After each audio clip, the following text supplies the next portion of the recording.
예레미야 16장에는 심판 중에 긍휼을 잊지 아니하시는 하나님께서 등장하십니다. 하나님은 예레미야에게 결혼도 하지 말고 자녀도 낳지 말라고 말씀하십니다.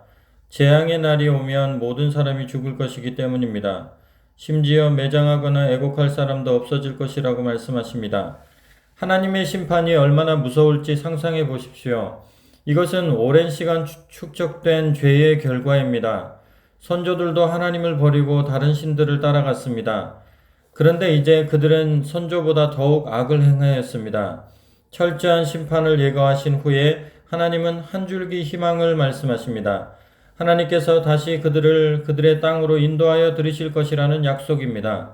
하나님은 죄악을 징계하시는 중에도 긍휼을 잊지 아니하십니다.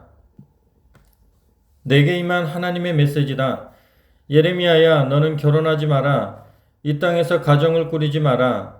내가 이 나라에서 태어날 모든 아이, 그들을 낳을 모든 어머니, 아버지들에게 죽음을 선고했다. 죽음이 전염병처럼 만연하리라. 죽어도 애곡해 주는 자, 매장해 주는 자 없이 바깥에 배설물처럼 버려져 악취를 풍기며 썩어갈 것이다. 칼에 죽고 굶주려 죽은 그들의 시신은 썩은 고기를 뜯어먹는 까마귀와 잡종 개들의 먹이가 될 것이다. 초상집에 가지 마라. 장례식에 가지 마라. 위로해 주지도 마라. 나는 이 백성에게 아예 관심을 끊었다. 더 이상 신실한 사랑을 하지 않을 것이며 자비를 베풀지 않을 것이다. 이름 있는 자들과 미천한 자들이 모두 죽을 것이다. 그들을 위해 곡하거나 묻어줄 사람이 없을 것이다. 장례식도 없고 그들을 돌아보는 자도 없으며 관심을 갖는 자도 없으리라. 안 됐다고 말해주는 자도 없고 그들 부모에게 차 한 잔 대접하는 자도 없을 것이다. 어디에서 축하잔치가 벌어져도 그것을 즐기러 가지 마라. 만군의 하나님 이스라엘의 하나님께서 말씀하신다. 잘 보아라. 내가 이 땅에서 미소와 웃음을 모조리 추방할 것이다. 결혼잔치도 찾아볼 수 없으리라. 내가 살아있는 동안에 너희 눈앞에 이 일이 일어날 것이다. 내가 이런 말을 이 백성에게 전하면 그들이 물을 것이다. 하나님께서 왜 이렇게 말씀하시겠는가? 무엇 때문에 우리를 그런 재앙으로 위협하시겠는가? 우리가 범죄자인가? 우리가 하나님께 대체 무엇을 잘못했기에 우리를 그런 식으로 대하신단 말인가? 그러면 그들에게 이렇게 대답하여라. 그것은 너희 조상들이 나를 저버리고 내게서 아주 떠났기 때문이다. 그들은 우상에 홀딱 빠져 그것들을 숭배하고 따르면서 나를 무시하고 내가 하는 말을 한마디도 듣지 않았다. 그런데 너희는 그들보다 더하다. 가서 거울을 들여다보아라. 너희 모두는 그저 내키는 대로 살면서 나를 바라보기를 거절했다. 그래서 내가 너희를 없애버리려고 한다. 너희를 이 땅에서 쫓아내고 낯선 먼 나라에 던져버릴 것이다. 거기서라면 너희가 애지중지하는 우상들을 마음껏 숭배할 수 있을 것이다. 안심하여라. 내가 더는 너희를 귀찮게 하지 않을 테니. 그런데 이건 역시 기억하여라. 누구도 이스라엘을 이집트에서 구해내신 하나님께서 살아계심을 두고 맹세하는데 라고 말하지 않을 때가 올 것이다. 그때 사람들은 이스라엘을 북쪽 땅에서 다시 데려오신 하나님, 그들을 흩으셨던 곳에서 다시 데려오신 하나님께서 살아계심을 두고 맹세하는데 라고 말할 것이다. 그렇다. 나는 처음 그들의 조상에게 주었던 땅으로 다시 그들을 데리고 올 것이다. 이제 다음에 일어날 일에 주목하여라. 나는 많은 어부들을 불러 모을 것이다. 그들이 나가서 내 백성을 물고기 잡듯 잡아들여 심판할 것이다. 또 내가 많은 사냥꾼들을 보낼 것이다. 그들이 나가서 모든 산과 언덕과 동굴들을 샅샅이 뒤져 내 백성을 찾아낼 것이다. 내가 그들의 일거수일투족을 주시할 것이다. 그들 가운데 누구 하나도 놓치지 않고 그들의 죄 가운데 무엇 하나도 놓치지 않을 것이다. 나는 어느 것 하나도 그냥 넘어가지 않을 것이다. 그들은 자신의 악행에 대해 두 배로 값을 치르게 될 것이다.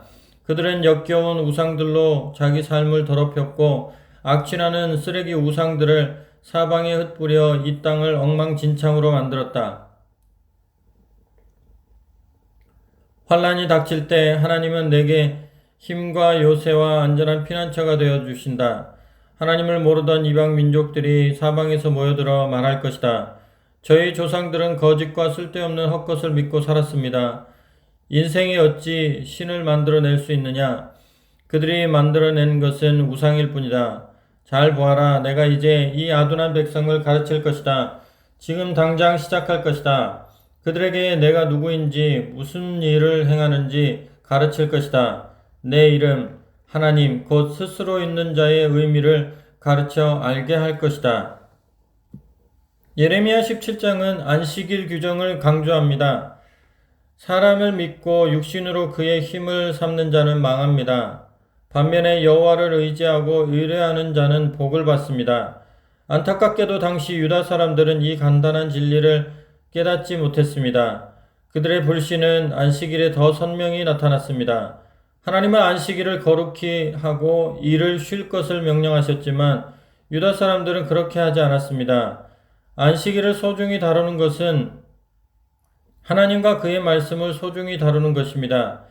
그런 자에게는 하나님께서 복을 주실 것입니다. 반면에 안식일을 하찮게 여기는 자는 하나님과 그의 말씀을 하찮게 여기는 것이므로 하나님께서 징계하실 것입니다. 유다의 죄가 철필로, 금강석 촉이 달린 철필로 새겨져 있다.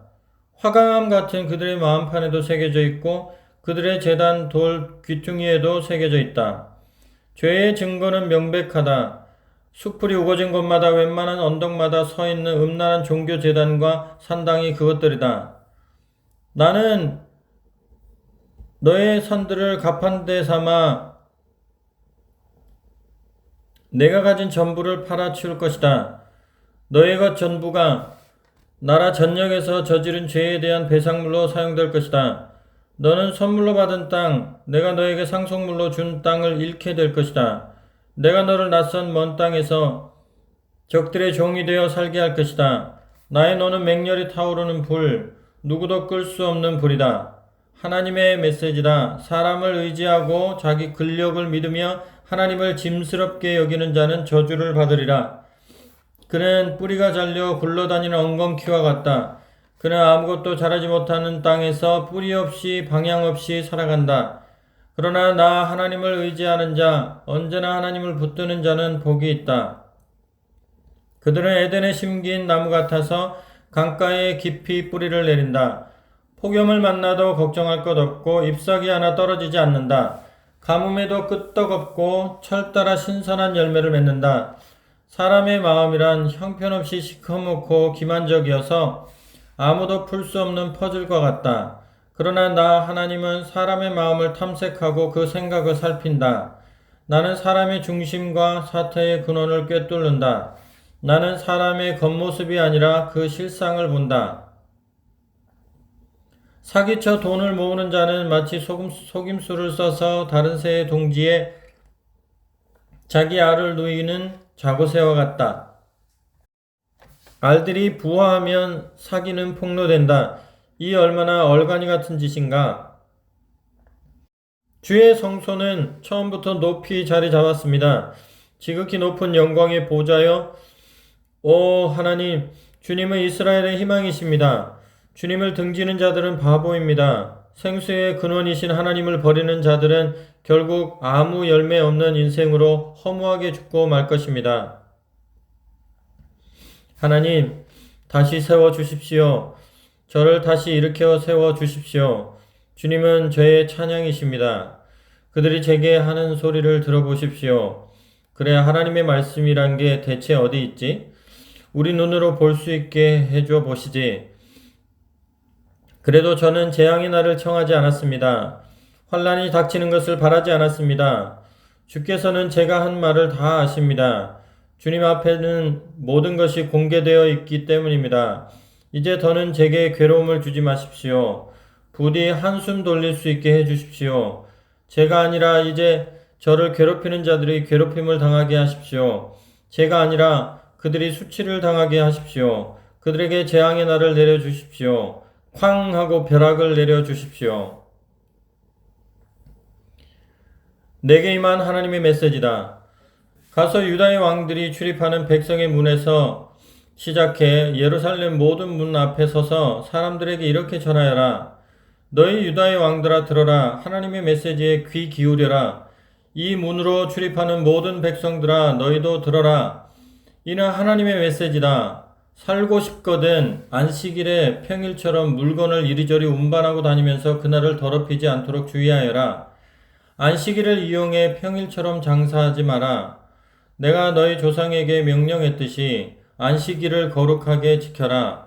너희가 잘 알듯이 그들은 그 명령을 따르지 않았다. 그들은 내 말에 주목하지 않았고 나의 인도와 지도를 거절하며 장사를 계속했다. 그러나 이제 내가 이르는 말을 귀담아 들어라. 너희 일을 하느라 이리저리 바쁘게 돌아다니며 안식일을 더럽히는 것을 멈추어라. 안식일에 평일처럼 장사하던 것을 멈추고 그날을 거룩하게 지켜라. 그러면 다윗의 보좌를 이어받은 왕들과 그 신하들이 계속해서 말과 마차를 타고 이 문을 출입하게 될 것이다.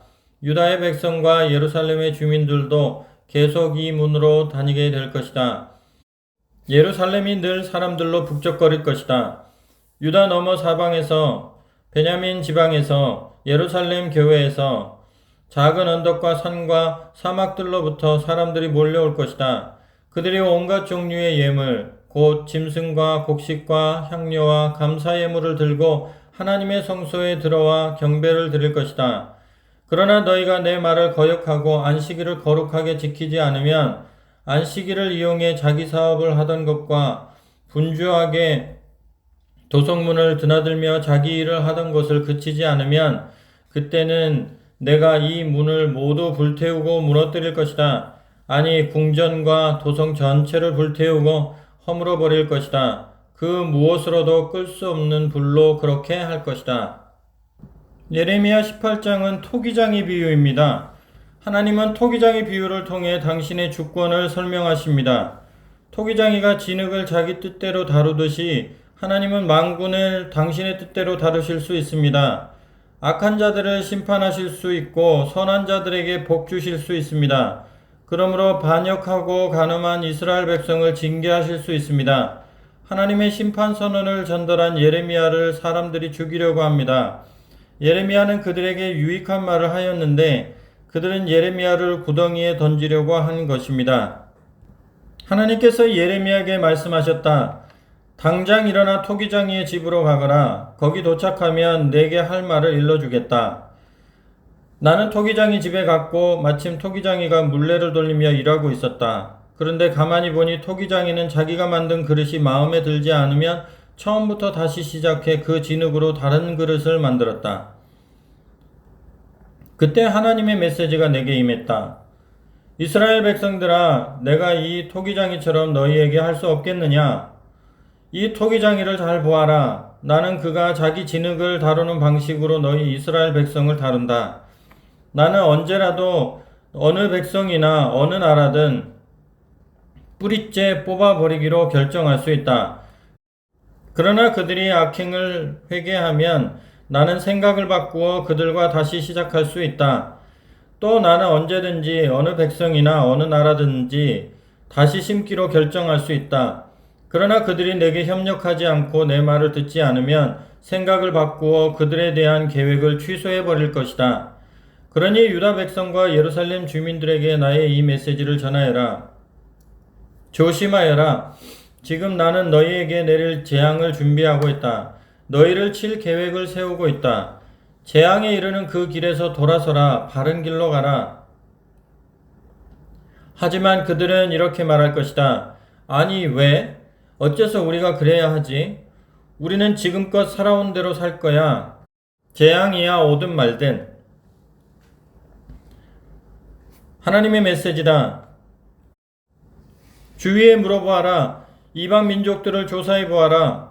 이런 일을 누가 들어본 적 있더냐? 처녀 이스라엘이 매춘부가 되다니. 레바논 산 정상에서 눈이 사라지는 것을 본 적 있느냐? 그 산에서 흘러나오는 강물이 마르는 것을 본 적 있느냐? 그런데 내 백성은 나를 버리고 떠나서 터무니없는 거짓 우상을 숭배하는 자들이 되어버렸다. 그들은 바른 길, 예로부터 잘 닦인 그 길을 벗어나 넝쿨이 마구 엉킨 덤불 속을 헤치며 간다. 결국 그들의 땅은 엉망이 될 것이며 비웃음거리로 전락할 것이다. 그곳을 지나는 여행자들은 머리를 절레절레 흔들 것이다. 가을 강풍이 나뭇잎들을 흩어버리듯이 내가 내 백성을 적들 앞에서 흩어버릴 것이다. 그 재앙의 날 그들은 내 얼굴을 전혀 보지 못한 채 그들을 등지고 떠나는 내 뒷모습만 보게 될 것이다. 백성 가운데 어떤 자들이 말했다. 예레미야를 없앨 묘안을 짜내보자. 우리에게는 엄연히 율법을 가르쳐주는 제사장과 조언을 해주는 현인들과 하나님의 말씀을 전해주는 예언자들이 있다. 그러니 어떻게든 그의 평판을 떨어뜨려 모두들 그가 하는 말에 더 이상 신경 쓰지 않게 하자. 내가 하나님께 말씀드렸다. 하나님, 제 말을 들어주십시오. 저의 적들이 하는 말을 들어보십시오. 선을 악으로 갚아도 되는 것입니까? 그들이 제게 그렇게 하려고 합니다. 저를 죽여 없앨 계획을 세웠습니다. 제가 늘 주님 앞에서 그들을 대변하고 주님의 노를 풀어드리려고 애썼던 것을 기억하십니까? 그러나 이제는 됐습니다. 이제 그들의 자녀들이 굶어 죽게 해주십시오. 그들이 전쟁에서 떼죽음을 당하게 해주십시오. 그들의 아내가 자식과 남편을 잃고 과부가 되게 해주십시오. 그들의 친구가 죽고 그들의 거만한 젊은이들이 살해당하게 해주십시오. 약탈자들이 들이닥친다는 소식에 그들의 집에서 공포에 질린 울음소리가 새어나오게 해주십시오. 그들은 저를 잡아 족치려고 혈안입니다. 이미 제 목을 조르고 있습니다. 그러나 하나님, 주님은 알고 계십니다. 그들이 저를 죽이기로 작정했음을 주님은 알고 계십니다. 그들의 범죄를 봐주지 마십시오. 죄 하나도 그냥 넘어가지 마십시오. 주님 앞에서 그들을 한 묶음으로 돌돌 말아서 불같은 진노를 바라시고 주의 무쇠 몽둥이로 내리쳐 주십시오. 아멘.